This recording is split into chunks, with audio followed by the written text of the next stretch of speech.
बंगाल में यह मुकाबला मुख्यमंत्री ममता बनर्जी के लिए किसी लिटमस टेस्ट से कम नहीं माना जा रहा। देखिए, बंगाल में मुकाबला बेहद कड़ा होता हुआ नजर आ रहा है। जिस तरीके से यहाँ पर तमाम पार्टियां नजर आई और देखिए कांटे की टक्कर जो नजर आ रही है वो लगातार बीजेपी और टीएमसी के बीच नजर आ रही है। लगातार एक कांटे की टक्कर नजर आ रही है। और जिस तरीके से आपने जनता की वहां की बात करी, देखिए मैं प्रिया आपको बता दूं, वहां बंगाल की जनता भी जो है दो टुक बटी हुई नजर आ रही है। आधी जनता अगर बीजेपी के समर्थन में है तो आधी जनता जो है वो ममता बनर्जी के समर्थन में है, क्योंकि वहां पे ये कहा जाता है बंगाल में महिला वोट बैंक जो है वो कहीं ना कहीं ममता बनर्जी की तरफ उसका झुकाव ज्यादा है। महिला वोट बैंक जो है जो ममता बनर्जी उनकी तरफ उनका जो झुकाव ज्यादा है। और कहीं ना कहीं ममता बनर्जी के लिए भी जो है इस वक्त चुनौती लगातार खड़ी होती जा रही है, क्योंकि भवानीपुर सीट से शुवेंदु अधिकारी जो है उनको बढ़त मिलती हुई यहाँ पर लगातार जो है रुझान में दिखाई दे रही है।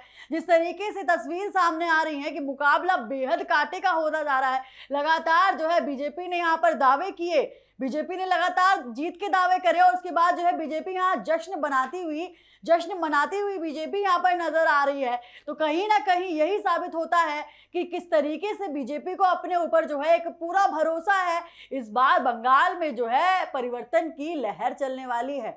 किस तरीके से यहाँ पर जो है बीजेपी ने लगातार जो है दावे करे कि बंगाल में जो है प्रिया इस बार जो है परिवर्तन की लहर चलने वाली है। बिल्कुल कोमल, देखिए हमारी सहयोगी कंचन भी अभी जुड़ी हुई है बीजेपी कार्यालय से। कंचन, क्या लग रहा है, अभी तो जो है सिर्फ युवाओं का अभी रुझान आने बाकी है, तो क्या लग रहा है कि युवा वहां के अब की बार क्या सोच रहे हैं? क्योंकि दमखम के साथ देखिए सभी पार्टियां जो है राजनीति में मैदान में वहां पर उतरी थी, लेकिन सबसे बड़ा चेहरा जो है प्रधानमंत्री नरेंद्र मोदी वहां पर नजर आए थे रैली करते हुए, जनता से संवाद करते हुए। तो कंचन, क्या लग रहा है, अभी बैलेट पेपर है जिनकी काउंटिंग अभी शुरू हुई है, रुझान आने शुरू हुए हैं, तो क्या लग रहा है अब की बार जो है ममता दीदी क्या पीछे रहती हुई नजर आ रही हैं, या फिर परिवर्तन जो है बंगाल के युवा अब की बार चाह रहे हैं? कंचन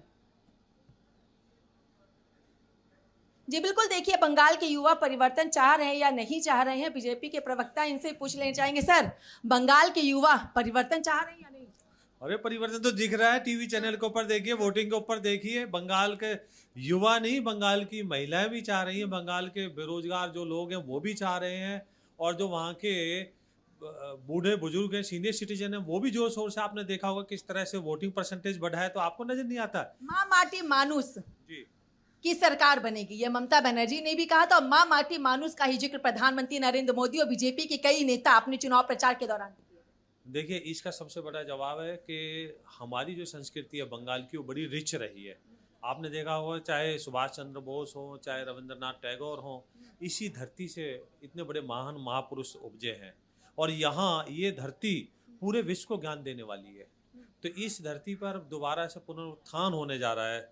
जो आप देखोगे वहाँ पे सनातन का, पुरातन का, किस तरह से दशकों तक उस सनातन से दूर रखने की कोशिश की गई ममता दीदी द्वारा, कम्युनिस्टों द्वारा, और किस तरह से वहाँ मुस्लिम तुष्टीकरण की राजनीति हुई, तो वो उसका एक आज आप एक जो झलक है वो देखेंगे। और जो हमारे यशस्वी प्रधानमंत्री हैं, उन्होंने जिस तरह से कमिटमेंट किया वो पूरा किया, उसके ऊपर फिर दोबारा से 5 स्टेटों की जो है जनता मोहर लगा रही है, क्योंकि केरला और तमिलनाडु में भी हम एक बड़ी शक्ति बनकर उभर रहे हैं।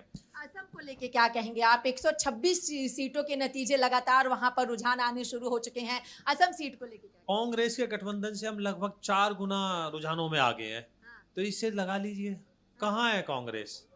हम फिर एक बार कमल खिलाने जा रहे हैं वहाँ, तो वहाँ तो मुझे लगता है सुप्रसाद हो गया कांग्रेस का, क्योंकि वहाँ उनकी तुष्टीकरण की, घुसपैठियों की राजनीति रही है। वहाँ की जनता समझ चुकी है, वहाँ विकास चाहते हैं लोग। हेमंता विश्वा शर्मा जो है हमारे वहाँ, जिस तरह से असम में लोगों के लिए काम कर रहे हैं, रात दिन पसीना बहा रहे हैं, और यशस्वी प्रधानमंत्री जी की जो योजना है वो लागू हो रही है, उससे साफ नजर आता है। असम में तो कमल खिलाने जा रहे हैं, क्या पश्चिम बंगाल में झाड़ टीएमसी को लगती हुई दिखाई दे रही है? बिल्कुल, टीएमसी वाले नजर नहीं आएंगे 4 बजे के बाद में। अब की बार फिर कमल की सरकार आएगी। आप देखोगे ना कि टीएमसी देख रही है दम, बीजेपी आ रही है वहाँ। चलिए, तो देखिए ये बीजेपी के प्रवक्ता हैं जो सीधे तौर पर कह रहे हैं कि टीएमसी देख रही है दम, बीजेपी आ रही है बंगाल में। युवाओं को लेकर के हो, महिलाओं को लेकर के हो, किसान को लेकर हो, बुजुर्गों को लेकर हो, क्योंकि मां माटी मानुष का जिक्र लगातार पश्चिम बंगाल विधानसभा चुनाव के दौरान सभी राजनीतिक दल करते हुए वहां पर दिखाई दिए थे। और पश्चिम बंगाल में इस बार बीजेपी कमल खिलाने जा रही, इसका दावा बीजेपी की तरफ से लगातार किया भी जा रहा है। लेकिन वहीं अगर हम असम का जिक्र कर लेते तो असम की 126 सीटों पर लगातार जो है वो काउंटिंग वहां पर जारी है। और ऐसे में अगर बात कर ली जाए तो हेमंत बिस्वा शर्मा और दूसरी तरफ कांग्रेस के नेता जो कि गौरव गोगोई मैदान में है, और वहीं पर जो बीजेपी है वो गठबंधन के साथ चुनाव लड़ रही है, तो कांग्रेस भी गठबंधन के साथ ही आगे वहां पे चुनाव लड़ती हुई दिखाई दे। लेकिन पश्चिम बंगाल में सबकी नजरें टिकी हुई हैं। क्या झाल मुड़ी जो प्रधानमंत्री नरेंद्र मोदी ने एक साधारण सी दुकान पर खाया और 10 रुपए वहां पर दिए थे, और जो झाल मुड़ी लगातार चर्चा का विषय बनी, और सोशल मीडिया पर वो झाल मुड़ी की जो वीडियो है वो खूब जमकर के भी वायरल हुई। तो उसके बाद जब काली माता के मंदिर में दर्शन करने के लिए प्रधानमंत्री नरेंद्र मोदी पहुंचे तो फूल वाले ने जब कमल के फूल को खिला करके टोकरी के साथ प्रधानमंत्री नरेंद्र मोदी को दिया, तो उस वक्त भी कई तरीके की तस्वीर बदल रही थी कि पश्चिम बंगाल में जो है वो झाल मुड़ी के साथ साथ कमल भी खिलने वाला है। तो क्या अब कितनी तस्वीर बदलती हुई दिखाई देती है? युवा क्या वाकई में बढ़ चढ़ करके भाजपा को अपना समर्थन वहां पे दे रहे हैं? महिलाओं ने अपनी भागीदारी, जो 33% आरक्षण का जिक्र था, जो 33% महिला आरक्षण नारी शक्ति वंदन अधिनियम लोकसभा के सदन में पास नहीं हुआ, जिस पर विपक्ष पे जमकर वहां पर निशाना साधा था बीजेपी ने। और हालांकि टीएमसी के सबसे ज्यादा सांसद जो हैं वो महिला ही हैं, और टीएमसी सबसे ज्यादा महिलाओं की सरकार वो पार्टी है। क्या इसका असर भी पश्चिम बंगाल में पड़ा है? क्या पश्चिम बंगाल की जनता इसको भी लेकर के सामने आ रही? बिल्कुल, देखिए शुभेंदु अधिकारी के बयान सामने आ रहे हैं, वो भी देखिए हम आपको सुनवा रहे हैं एक्सक्लूसिव TV7 भारत पर कि आखिर किस तरीके से क्या कुछ उन्होंने कहा है, वो उस पर देखिए एक नजर देखिए। हम लोग दिखा रहे हैं शुभेंदु अधिकारी क्या कुछ कहते हुए नजर आ रहे हैं, सुनिएगा जरा ध्यान से। আছে ইনিশিয়াল ট্রেন্ড, এটা সব ফার্স্ট রাউন্ডের ট্রেন্ড বলছি। আর আপনার পোস্টাল ব্যালট কাউন্ট হয়েছে কিন্তু ডিক্লেয়ার তো এখন করবে না, এই 3 রাউন্ডের আগে। ধরুন নন্দীগ্রামে 18 রাউন্ড ভোট হবে, 15 রাউন্ডে পোস্টাল ব্যালট ডিক্লেয়ার হবে। আর এখানে ভবানীপুরে ধরুন 20 রাউন্ডে কাউন্টিং কমপ্লিট হবে, 17 রাউন্ডে ডিক্লেয়ার হবে। আমি যেটা ইনিশিয়াল অ্যানালাইসিস করেছি, অল্প ইভিএম বেরিয়েছে, এটাকে খুব বড় কিছু করে দেখানো ঠিক না।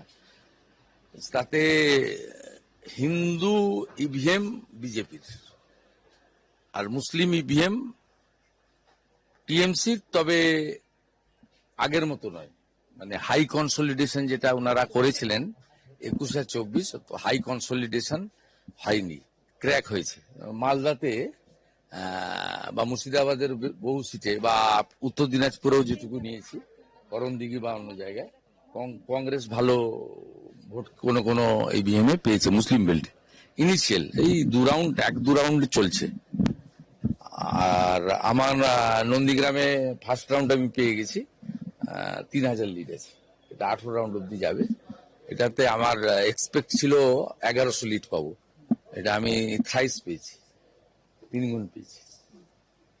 अभी जो रुझान आए हैं, सरकार भाजपा कर रहा है, ये मान के चलिए। आप लोग का जो चल रहा था, जो इनिशियल ट्रेंड आया है 135 plus BJP, 100 approx TMC. Nandigram और भवानीपुर का क्या रिपोर्ट मिला है आपको अभी तक? देखिए भवानीपुर में तो इनिशियली तो टक्कर रहेगा। ये जो पहले राउंड हुआ है इसमें 14 जो बूथ है, 6 मुस्लिम प्रॉन बूथ है, उसमें भी वो लोग जो 90-95% मुस्लिम वोट को पिछले बार मिलता था, इस बार नहीं मिला, क्रैक है। और जो 8 हिंदू बूथ है उसमें मेरा लीड है। ये भवानीपुर का मैं 9-10 राउंड से आप देख लेना, मैं पूरा संभाल के आगे चला जाऊंगा। ये 77 वार्ड आ जाएगा, उसमें ममता बनर्जी का काफी लीड होगा। 3, 4, 5 राउंड 6 राउंड तक उसको मैं मेकअप कर दूंगा। वो उसको 10 राउंड का बाद उनका बहुत खड़ा होना मुश्किल हो जाएगा। मिलके देखिए पूरा जो ट्रेंड है एंटी इनकम्बेंसी साथ साथ हिंदू पोलराइजेशन, इनिशियली हम लोग देख लिया। Hindus are consolidated in favour of lotus, it's a very good signal for us. In Nandigram, I had in first round more than 3000 vote. only 14 booth counted and मेरा जो internal calculation था 1100 vote में lead होना था, उसमें मैं 3 गुना lead में चल रहा हूँ।